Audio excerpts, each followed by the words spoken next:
Alright, now we can get back started since they got in their phone time. Well, since you guys got in your phone time. Alright, so we're going to be making some carrots. Some bunny love carrots. These are baby cut carrots. Fun fact, there are no such thing actually as baby carrots. It's just regular carrots, and they took off the ugly parts. Like, they were ugly regular carrots, and they shaved off all the parts that weren't pretty and made a baby carrot. Now this is going to cook really quickly, so we're not actually going to put it on until right before we need it, but we'll go ahead and get it ready now. So we got our carrots open. We're going to pour some EVOO, that's extra virgin olive oil, right on top. Get a little on our fingers, because why not?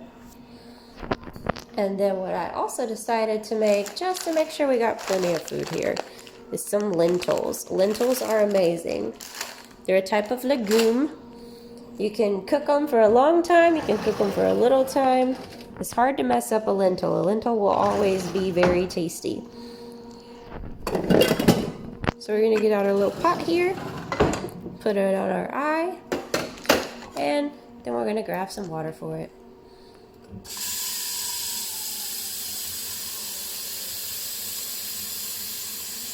I'm not measuring, and you don't have to, because it's lentils.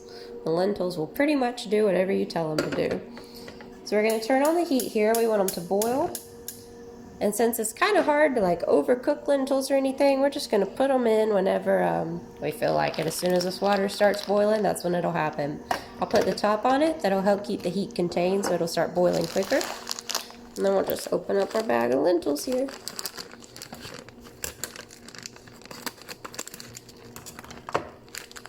There we go. And as soon as it starts boiling, we're going to pop them on in. So while that's going, since the corn casserole is what takes the longest to cook, we went ahead and put that in first, remember? The second longest thing is going to be the tilapia. So we'll go ahead and get that ready too. So we got our tilapia fish fillets here. I think there's 4 right there.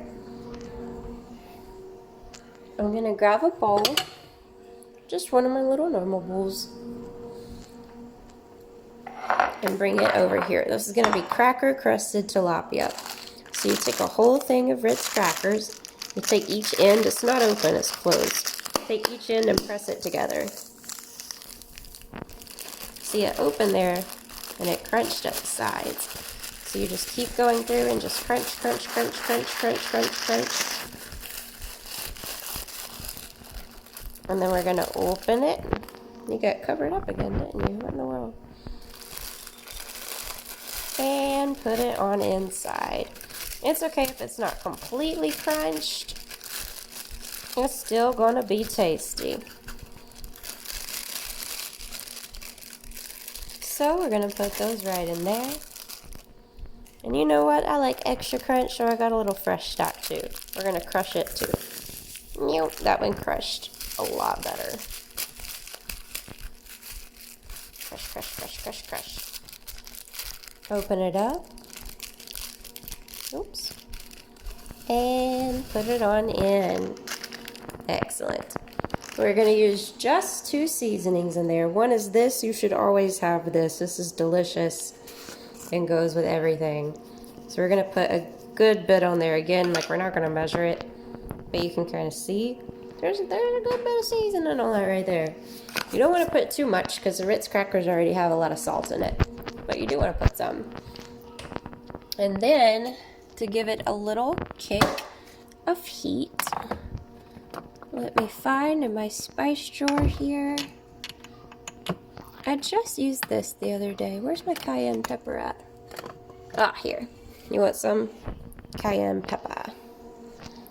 Cayenne pepper is hot. I don't really like a lot of heat, so we just do a little pinch. So, oops. Yep, that was it. That was all we needed.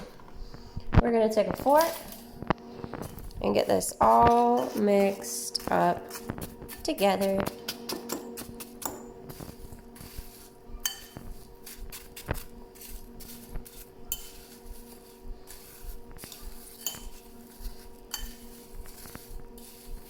You really want to make sure you get it mixed because it's got that cayenne in it. And like I said, I am not a big fan of cayenne pepper. If I don't, or not pepper, just heat in general. So if you don't get it mixed well, you might accidentally take one big bite of cayenne pepper, and nobody wants that. Well, I mean, some people do. I'm not one of them. So we get this nice and mixed up for us. Easy peasy so far, right? This is something that you two could do if you wanted to. And I know that y'all don't like fish, but you could use chicken for this too, and it would work just as well. I do it with chicken sometimes. We just got tired of chicken here. So we're going to take our tilapia fillets, and we're just going to lay them out. I already pre-greased this baking sheet, so it's going to be just fine. They're not going to stick. 1, 2, 3, and 4. I'm going to try and get them in a slightly better alignment here. There we go. Spread out nicely, but you also want them close so they get all the crumbles on it they can. And we're going to take this, and we're just going to, I'm going to mash it just a little bit more because there are some really big chunkies here.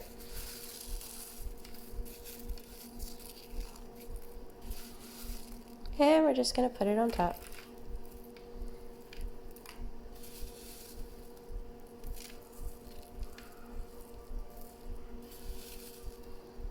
A little handful for each.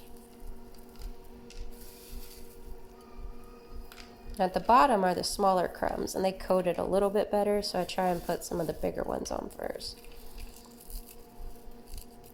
And I'll just take the rest and just shake it. Shake, shake, shake, shake. Oops. Until it's all covered. Boop, boop. And then we'll put that in the sink. And I'm just going to take these extras out on the side and push them over a little bit.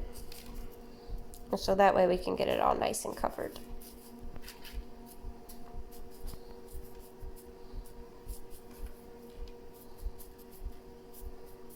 There we go. Now this is missing one thing. I don't know if y'all might not know what it is, but it's butter, as goes in most delicious recipes. So I'm going to reach up here. Oops, you can't see anymore. Boop. I'm going to take a stick of butter, just one whole stick, pop it into a bowl, and microwave it for about 30 seconds. Oh, look at that. Our water is boiling. Now we can add our lentils. Oh, it's hot too. Be careful with that steam. So we're going to take our lentils, and I think maybe about a cup should be good. Let's see. Yeah, all right. We're going to throw some in there. You can't see again. This keeps getting covered. That looks about right. So that's what I'm going to go with. Maybe just a little bit more on top. Okay. We're going to cover it and give some room for it to escape, and we're also going to turn down that heat a bit so it doesn't boil over.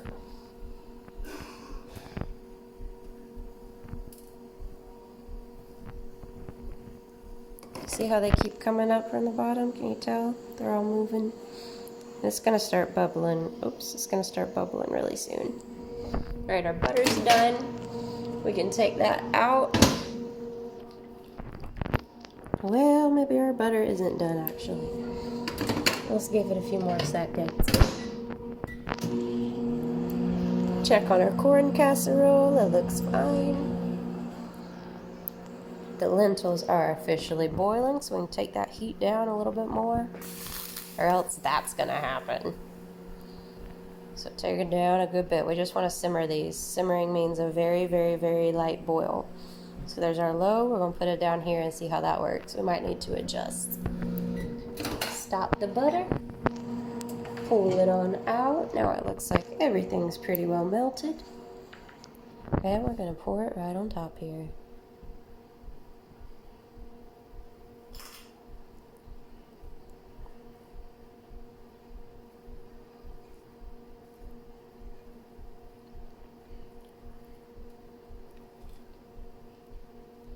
There we go.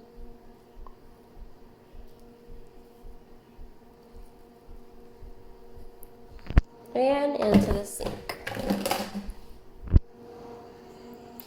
These seem to be doing just fine, maybe a little bit high, so we'll take them down a little bit. And this is ready, except we're going to put some more of that parsley on it, which remember is like a garnish, which is something that makes it look pretty, but you don't really necessarily eat it. It makes it look good though. We'll put that on top. It's not quite time for us to do the carrots yet. The lentils need to simmer for about 15 minutes. And we're gonna let the corn casserole stay in for about 15 more minutes too before we finally put in the fish. So I will see you again in a minute.